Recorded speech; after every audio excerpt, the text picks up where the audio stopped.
ಶ್ರೀ ಗುರುಭ್ಯೋ ನಮಃ. ಹರಿ ಓಂ.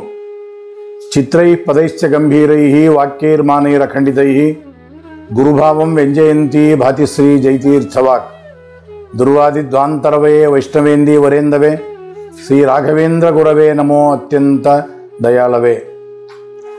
ಆಸ್ತಿಕ ಶಿಖಾಮಣಿಗಳೇ, ಮಂತ್ರಾಲಯ ಸುಕ್ಷೇತ್ರದಲ್ಲಿ ಕಳೆದ 100 ವರ್ಷಗಳಿಂದ ಅಖಂಡವಾಗಿ ಜ್ಞಾನ ಜ್ಯೋತಿಯನ್ನು ಬೆಳಗಿಸ್ತಾ ಇರುವಂತಹ ಶ್ರೀ ಗುರುಸಾರ್ವಭೌಮ ಸಂಸ್ಕೃತ ವಿದ್ಯಾಪೀಠದಲ್ಲಿ ವೇದ ಶಾಸ್ತ್ರಗಳು ಹಾಗೆ ಪೌರೋಹಿತ್ಯ ಇತ್ಯಾದಿಗಳನ್ನು ಅಧ್ಯಯನ ಮಾಡಿ ಈಗಾಗಲೇ 100 ಜನ ವಿದ್ಯಾರ್ಥಿಗಳು ಪರಿಣತರಾಗಿ ವಿವಿಧ ಕ್ಷೇತ್ರಗಳಲ್ಲಿ ತಮ್ಮ ಸೇವೆಯನ್ನು ಸಲ್ಲಿಸ್ತಾ ಇದ್ದಾರೆ.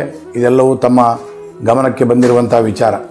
ಇಂತಹ ನಮ್ಮ ಗುರುಸಾರ್ವಭೌಮ ಸಂಸ್ಕೃತ ವಿದ್ಯಾಪೀಠದಲ್ಲಿ 10 ವರ್ಷಗಳ ಕಾಲ ಕಾವ್ಯ, ಕೋಶ, ನಾಟಕ, ತರ್ಕ, ವ್ಯಾಕರಣ, ಮೀಮಾಂಸಾದಿ ಗ್ರಂಥಗಳನ್ನೇ ಅಧ್ಯಯನ ಮಾಡಿ ಕೊನೆಗೆ 2 ವರ್ಷಗಳ ಕಾಲ ಮಾತ್ರ 11 ಮತ್ತು 12ನೇ ವರ್ಷದ ಸಂದರ್ಭದಲ್ಲಿ ಪೂಜ್ಯ ಶ್ರೀಪಾದಂಗಳವರ ಸಮಕ್ಷಮದಲ್ಲಿ ನ್ಯಾಯಸುಧಾ ಅಧ್ಯಯನ ಮಾಡತಕ್ಕಂಥ ಒಂದು ವ್ಯವಸ್ಥೆಯನ್ನು ಮಾಡಿಕೊಂಡಿದ್ದೇವೆ. ಆ ನಿಟ್ಟಿನಲ್ಲಿ ಕಳೆದ 2 ವರ್ಷಗಳಿಂದ ಅಧ್ಯಯನ ಮಾಡ್ತಾ ಇರುವಂತಹ ವಿದ್ಯಾರ್ಥಿಗಳಿಗೆ ಇತ್ತೀಚೆಗಷ್ಟೇ ನ್ಯಾಯಸುಧಾ ಪರೀಕ್ಷೆ ಅನೇಕ ವಿದ್ವಾಂಸರ ಸಮಕ್ಷಮದಲ್ಲಿ ನಡೆದು ಎಲ್ಲ ವಿದ್ವಾನ್ಮಾನ್ಯರ ಒಂದು ಅಭಿಮಾನಕ್ಕೆ ಮತ್ತು ಆಶೀರ್ವಾದಕ್ಕೆ ಪಾತ್ರರಾಗಿದ್ದಾರೆ. ತುಂಬ ಹೃದಯದಿಂದ ಅವರ ಪರೀಕ್ಷೆಯನ್ನು ಸ್ವಾಗತಿಸಿ ಅಭಿನಂದಿಸಿದ್ದಾರೆ.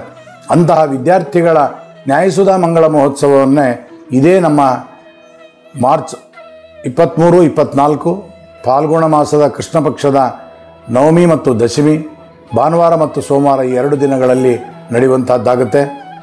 ಪೂಜ್ಯ ಶ್ರೀಪಾದಂಗಳವರ ಪೂರ್ವಾಶ್ರಮ ಪಿತೃಪಾದರು ಡಾಕ್ಟರ್ ರಾಜ ಎಸ್ ಗಿರಿಯಾಚಾರ್ಯರು ಈ ಮಕ್ಕಳನ್ನು ವಿಶೇಷವಾಗಿ ಚಿಂತನೆ ಮಾಡಿಸಿ ಸಿದ್ಧಪಡಿಸಿದ್ದಾರೆ.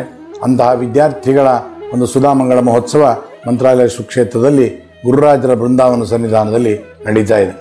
ಈ ಸಂದರ್ಭದಲ್ಲಿ ದೇಶದ ಅನೇಕ ಪೀಠಾಧಿಪತಿಗಳು ಹಾಗೂ ವೇದಶಾಸ್ತ್ರ ವಿದ್ವಾಂಸರುಗಳು, ತ್ರಿಮತಸ್ಥ ಪಂಡಿತರುಗಳು ಕೂಡ ಇದರಲ್ಲಿ ಪಾಲ್ಗೊಳ್ಳಲಿದ್ದಾರೆ. ಈ ಸಂದರ್ಭದಲ್ಲಿ ವಿದ್ಯಾರ್ಥಿಗಳ ನ್ಯಾಯಸುಧಾನುವಾದ, ಪರಮಪೂಜ್ಯ ಸುಬುಧೇಂದ್ರಿತ್ತ ಶ್ರೀಪಾದಂಗಳವರ ಒಂದು ಮಂಗಳ ಮಹೋತ್ಸವದ ಸುಧಾನುವಾದ, ಅದೇ ರೀತಿಯಾಗಿ ಬೇರೆ ಬೇರೆ ಪೀಠಾಧಿಪತಿಗಳ ಸಂದೇಶಗಳು, ವಿದ್ವಾಂಸರ ಪ್ರವಚನಗಳು, ಹೀಗೆಲ್ಲ ಕಾರ್ಯಕ್ರಮಗಳು ಕೂಡ ನಡೀತಾ ಇದೆ. ಕಾರಣ ಆಸ್ತಿಕ ಶಿಖಾಮಣಿಗಳೆಲ್ಲರೂ ಕೂಡ ಆ ದಿನದಲ್ಲಿ ಮಂತ್ರಾಲಯ ಸುಕ್ಷೇತ್ರಕ್ಕೆ ಬರಬೇಕು. ಜೊತೆಗೆ ಶ್ರೀಮಠದ ಶಿಷ್ಯರು, ಭಕ್ತರು ಎಲ್ಲರೂ ಕೂಡ ಪಾಲ್ಗೊಂಡು ಈ ಕಾರ್ಯಕ್ರಮವನ್ನು ಕಣ್ತುಂಬಿಸಿಕೊಂಡು ತತ್ಕಾಲದಲ್ಲಿ ನಡೀತಕ್ಕಂಥ ಜ್ಞಾನಯಜ್ಞದಲ್ಲಿ ಪಾಲ್ಗೊಂಡು ಶ್ರವಣ ಮಾಡಿ ವಿಶೇಷವಾಗಿ ಶ್ರೀಮಠದ ಉಪಾಸ್ಯ ಮೂರ್ತಿಯಾದ ಮೂಲರಾಮಚಂದ್ರ ದೇವರ ಹಾಗೂ ಜೈತೀರ್ಥ ಗುರುಸಾರ್ವಭೌಮರ, ರಾಘವೇಂದ್ರ ತೀರ್ಥ ಗುರುಸಾರ್ವಭೌಮರ ಅನುಗ್ರಹಕ್ಕೆ ಪಾತ್ರರಾಗಬೇಕಾಗಿ ವಿನಂತಿಸ್ತಾ ಇದ್ದೇನೆ.